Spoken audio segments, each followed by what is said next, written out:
القاء کر دی جاتی ہے وہ بھی وحی کا درجہ ہوتا ہے. لیکن جب ہم قرآن کی بات کرتے ہیں تو یہ وحی کی کون سی قسم ہے کہ اللہ آیتوں کو نبی کے دل میں ڈال دیتا تھا یا نبی خواب میں دیکھتے تھے یا فرشتہ بھی نے وحی کے ذریعے یا اللہ ڈائریکٹ بات کرتا تھا. اس میں قرآن مجید جو نازل ہوا جو وحی کی قسم ہے کہ اللہ نے یہ حضرت جبرائیل علیہ السلام کے ذریعے نبی تک پہنچایا. اس لیے تو قرآن کی آیت ہے نزل بہ الروح الامین علی قلبک کہ اس قرآن مجید کو فرشتہ امین وحی حضرت جبرائیل علیہ السلام نے آپ کے قلب مطہر پر نازل فرمایا. لہٰذا یہ وحی کی جو باقی اقسام ہیں کہ کوئی نبی نے خواب دیکھا ہو یا کوئی اور طریقہ ہو اس طرح سے نازل نہیں ہوا. اگرچہ یہ روایت موجود ہے کہ جب رسول خدا پر وحی کا سلسلہ شروع ہوا جناب جبرائیل علیہ السلام سے تو اس سے پہلے بھی رسول خدا کو سچے خواب دکھائے جاتے تھے. یعنی رسول خدا کو خواب کے ذریعے جو وحی کی قسم ہے وہ موجود تھی. خود صحیح بخاری کے اندر جو حدیث نمبر 3 ہے اس میں یہ روایت کی جو پہلی رسول خدا پہ وحی نازل ہوئی وہ اس روایت کے مطابق ہے. وہ ام المؤمنین حضرت عائشہ سے ہے اور وہ کہتے ہیں اول ما بدیع به رسول اللہ من وحی رؤیا صالحہ کہ رسول خدا پر جو وحی کی ابتدا تھی وہ سچے خواب تھے کہ وہ یعنی خواب دیکھا کرتے تھے. درجہ سچے خواب یہاں پہ تعبیر تو ہے لیکن نبی کا خواب ہمیشہ سچا ہی ہوتا ہے. کوئی یہ نہ سمجھے کہ شاید نبی کو کوئی جھوٹا خواب بھی آتا ہے. لیکن جو کہ حدیث کے اندر جو تعبیر انہوں نے استعمال کی یہ سب سے پہلے جو وحی قسم شروع ہوئی وہ سچے خواب تھے اور وہ ایسے خواب تھے کہ جیسے صبح روشن ہوتی ہے انسان کو اس میں کوئی شک نہیں ہوتا کہ اب تاریکی ہے یا صبح روشن ہے کہ وہ خواب اس طرح رسول خدا کے سامنے روشن ہوتے تھے. یعنی سب سے پہلے وحی خوابوں کے ذریعے رسول خدا پہ شروع ہو گئی تھی. اب پھر وہ جو پہلی وحی جناب جبرائیل علیہ السلام کے ذریعے ہوئی. اب اس حوالے سے ہمارے موقف میں اور باقی جو موقف ہے برادران اہل تصور اس میں فرق ہے کیونکہ وہی ہے جو صحیح بخاری کی حدیث نمبر 3 ہے کہ اس میں یہ ہے کہ جب رسول خدا پہ پہلی وحی غار حرا میں نازل ہوئی اس لیے کہ رسول خدا سال میں 1 مہینہ غار حرا میں ہی معتکف رہتے وہاں عبادت کرتے. اور اس سے پہلے بھی یہاں تک کہ آپ کے دادا جناب عبد المطلب کے بارے میں بھی ملتا ہے کہ وہ بھی عبادت کے لیے اس غار میں تشریف لے جایا کرتے تھے. یعنی اللہ تبارک و تعالیٰ کے ساتھ روحانی تعلق کے لیے کہ اسی دوران جب رسول خدا غار حرا میں تھے کہ جناب جبرائیل آئے تو انہوں نے رسول خدا سے کہا اقرا کہ آپ پڑھیے. تو ان کی روایت کے مطابق رسول نے کہا ما انا بالقاری کہ نعوذ باللہ میں پڑھنا نہیں جانتا. پھر انہوں نے کہا پڑھیے. رسول خدا نے پھر کہا ما انا بالقاری کہ میں نہیں پڑھ سکتا. اس کے بعد جبرائیل نے ایک دفعہ رسول خدا کو پکڑ کے زور سے کھینچا پھر دوسری دفعہ زور سے دبایا پھر تیسری دفعہ زور سے دبایا. تو اس کے بعد جب کہا نہ پڑھے تو پھر رسول خدا نے پڑھا کہ اقرا بسم ربک الذی خلق. یعنی اس کے بعد رسول خدا نے اس آیت کی تلاوت فرمائی. اور اس کے بعد کہ رسول خدا پسینے میں شرابور گھر گئے جناب خدیجہ سے بتایا کہ یہ عجیب میرے ساتھ ماجرا ہوا ہے. تو انہیں اپنے چچا زاد جناب ورقہ بن نوفل کے پاس لے کے جو عیسائیوں کے عالم تھے ان کو بات سنائی. تو پھر انہوں نے رسول خدا کو کہا نہیں آپ کے اوپر یہ وہی فرشتہ اترا ہے جو جناب موسیٰ پہ اترا تھا آپ کو نبوت دی گئی ہے. اب یہ سارے واقعہ سے یہ ظاہر ہوتا ہے کہ جیسے رسول خدا کو شک و شبہ تھا. یعنی وہ جو وحی نازل ہوئی وہ جو جبرائیل علیہ السلام آئے وہ جو بار بار کہہ رہے تھے پڑھیے کہ رسول خدا کو شک تھا اور اس شک کو ورقہ بن نوفل نے دور کیا. اس سے رسول خدا کی تنقیص ہوتی ہے. اس کے مقابلے میں اہل سنت کی دوسری کتاب میں روایت ہے. لیکن اس روایت کے بارے میں پہلے ہی بتا دوں کہ یہ روایت حدیث نہیں ہے. خود صحیح بخاری کی مطابق بھی یہ روایت ہے اور وہ روایت حضرت عائشہ نے بیان کی ہے اور وہ نفس قالت سے ہے یعنی وہ بیان کرتی ہیں. اور جب رسول خدا پر پہلی وحی نازل ہوئی تھی اس وقت حضرت عائشہ پیدا بھی نہیں ہوئی تھی. اس وحی کے 3-4 سال بعد وہ پیدا ہو رہی تھی. تو لہٰذا جو شخص پیدا ہی نہ ہوا ہو وہ اپنے سے پیدا ہونے سے پہلے اگر واقعہ بیان کرے تو اس میں یقیناً انسان کو غور و فکر کرنی چاہیے۔ اس کے مقابلے میں جو دوسری روایت ہے وہ سیرت ابن ہشام میں موجود ہے۔ اس لیے رسول خدا پر جو سیرت کی پہلی کتاب لکھی گئی وہ سیرت ابن اسحاق تھی، پھر وہی سیرت ابن اسحاق سے باتیں لے کے سیرت ابن ہشام کو مرتب کیا گیا۔ اگرچہ عام طور پر لوگ کہتے ہیں کہ پہلی کتاب سیرت ابن ہشام ہے، لیکن ایک سیرت ابن ہشام سے پہلے سیرت ابن اسحاق تھی اور اسی سے ابن ہشام نے باتیں لی اور رسول خدا کی سیرت پر وہ کتاب لکھی۔ اس کے اندر یہ روایت ہے کہ رسول خدا پر جبرائیل کے ذریعے وحی نازل ہونے سے پہلے یہ سورہ علق تھی، رسول خدا کو خواب میں یہ سارا واقعہ دکھا دیا گیا تھا۔ کس طرح جبرائیل نازل ہوئے، انہوں نے کہا اقرا، رسول خدا نے پھر وہ سورہ علق کی آیات کی تلاوت کی، یعنی پہلی وحی کیسے نازل ہوئی رسول پہلے خواب میں دیکھ چکے تھے، اور جو انسان جو ماجرا جو واقعہ پہلے خواب میں دیکھ چکا ہو پھر اس میں کوئی شک یا تردد نہیں کرتا، اور اسی لیے اسے اور زیادہ یقین ہو جاتا ہے۔ اور اس لیے رسول خدا نے جب خواب میں دیکھ لیا اور اس کے بعد جب عالم بیداری میں بھی فرشتہ بھیجا وہی جناب جبرائیل علیہ السلام آئے تو رسول خدا کے لیے اس میں کوئی شک نہیں تھا کہ یہ اللہ تبارک و تعالیٰ کی طرف سے مجھ پر وہی نازل ہو رہی ہے۔ اور اس کو خود اہل سنت عالم ہے حافظ ابن کثیر، انہوں نے اس حدیث کو صحیح قرار دیا ہے کہ رسول نے پہلے خواب میں یہ سارا ماجرا دیکھا تھا اور اس کے بعد عالم بیداری میں جناب جبرائیل علیہ السلام نازل ہوئے۔ اور آخری بات کہ جب رسول خدا پہ وحی نازل ہوتی تھی تو یہ کیسے رسول خدا وحی کو محسوس کرتے تھے؟ اب اس حوالے سے جو ہمارا اہل بیت علیہ السلام کی روایات کے مطابق نظریہ ہے، نہ تو رسول خدا یہ محسوسات کے ذریعے جانتے تھے اور نہ ہی معقولات کے ذریعے، یعنی کوئی یہ سمجھے کہ حواس خمسہ کے ذریعے وحی کا علم حاصل کیا جاتا ہے یا عقل کے ذریعے وحی کا علم حاصل کیا جاتا ہے، نہیں، جو نزل بہ الروح الامین علی قلبک کہ آپ کے قلب پر نازل کیا۔ یہاں پہ قلب سے کیا مراد تھی؟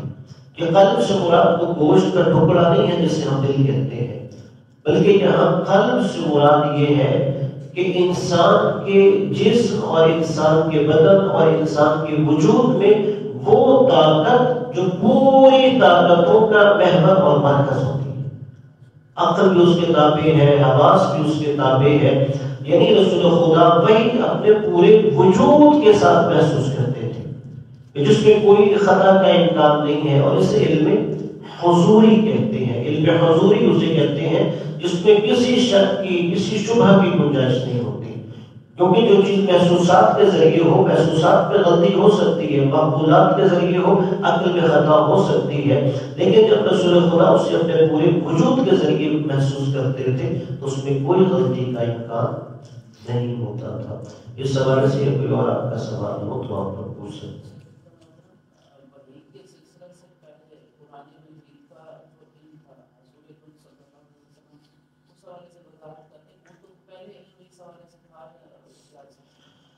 ابھی دیکھیں کہ قرآن مجید کے اندر دو تعبیریں استعمال ہوئی ہیں، ایک انزلنا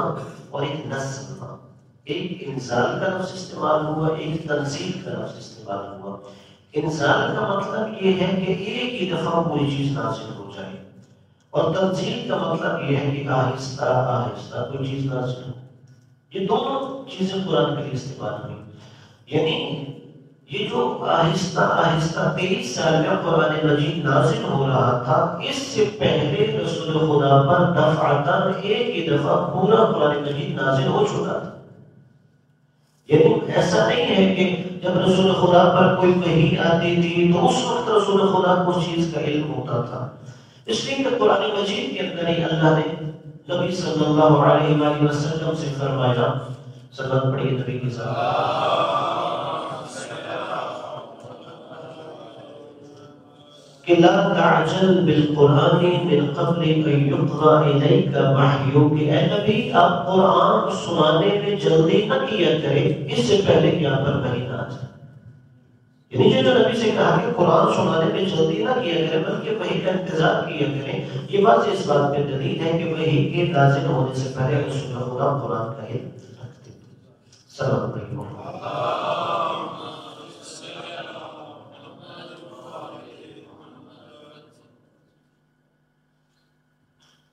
سوال یہ ہے کہ صحابہ کے اتفاق میں اہل سنت معاویہ وغیرہ کو لعن طعن کرنے والوں پر کیس کرواتے ہیں، نظر بند کرتے ہیں، اور یہ جو زیارت عاشورہ کرتے ہیں اس پر بھی کبھی انہوں نے اعتراض کیا ہے۔ یعنی جو زیارت عاشورہ کے حوالے سے یہ نہیں وہ اعتراض کرتے تھے کہ زیارت عاشورہ جو زیارت ہے یہ کسی غیر معصوم سے مروی نہیں ہے، کسی عالم کی لکھی ہوئی نہیں ہے، بلکہ یہ حضرت امام جعفر صادق علیہ السلام، یعنی امام معصوم سے مروی ہے، تو لہٰذا جو چیز امام معصوم سے مروی ہے وہ ہمارے لیے ایک حجت اور حدیث کا درجہ رکھتی ہے، اسی طرح ان کا پھر سنت کا درجہ رکھتا ہے۔ لہٰذا جو بھی الفاظ جو کلمات امام علیہ السلام سے ثابت ہے، بلکہ اکثر جو زیارات ہیں وہ چھٹے امام سے منقول ہے کہ چھٹے امام علیہ السلام اپنے اصحاب کو بھی بہت زیادہ اس بات کی ترویج کرتے تھے کہ وہ ان مقامات مقدسہ کے لیے جائیں، اور خود امام جعفر صادق علیہ السلام بھی ان مقامات مقدسہ کی زیارت کے لیے گئے۔ تو اس وقت امام علیہ السلام نے جب زیارت کی تو اس وقت آپ نے اپنے صحابی کو یہ تعلیم فرمایا تھا کہ جب عاشورہ کا دن ہو تو تم امام حسین علیہ السلام کی اس طرح زیارت پڑھو، جس میں جو بھی کربلا کے کردار تھے یا اس سے پہلے جنہوں نے اہل بیت علیہ السلام پر ظلم کیا تھا ان سارے افراد کے بارے میں امام علیہ السلام نے ان سے براءت کا اعلان کیا، بیزاری کا اعلان کیا، اور لہٰذا جو امام علیہ السلام ایک عمل کر رہے ہیں تو وہ ضعیف نہیں ہے۔ اور دوسرا یہ ہے کہ اگر کسی کو کوئی اعتراض ہو تو اس کی وجہ سے ہم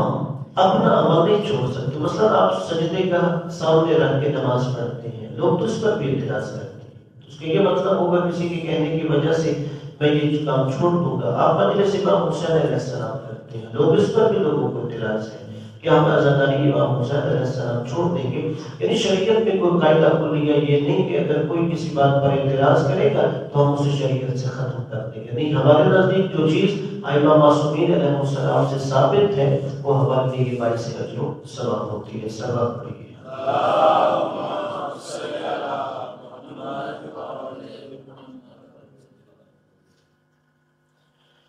ہاں جی، یہ کہتے ہیں کہ جو کل سوال تھا اسی سے متعلق ہے کہ ہمارا سوال یہ تھا کہ روز عاشور امام حسین علیہ السلام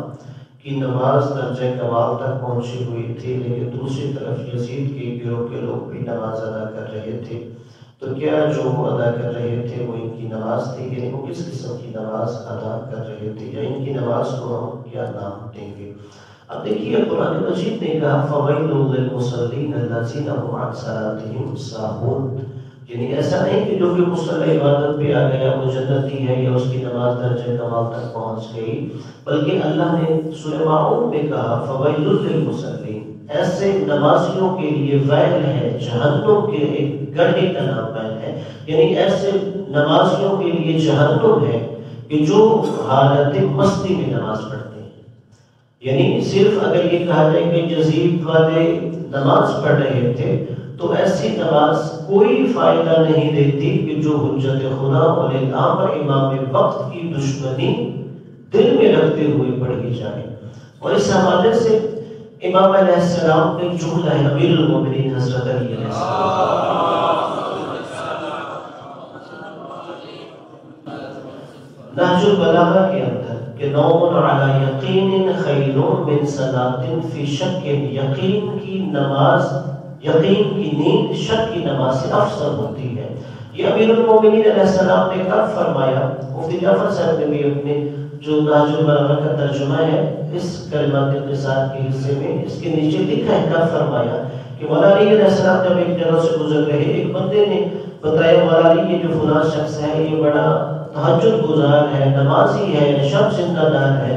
تو مولا علی نے کہا وہ شخص جہنمی ہے اس لیے کہ اس کے دل میں امام وقت یعنی حضرت علی علیہ السلام کا بغض ہے۔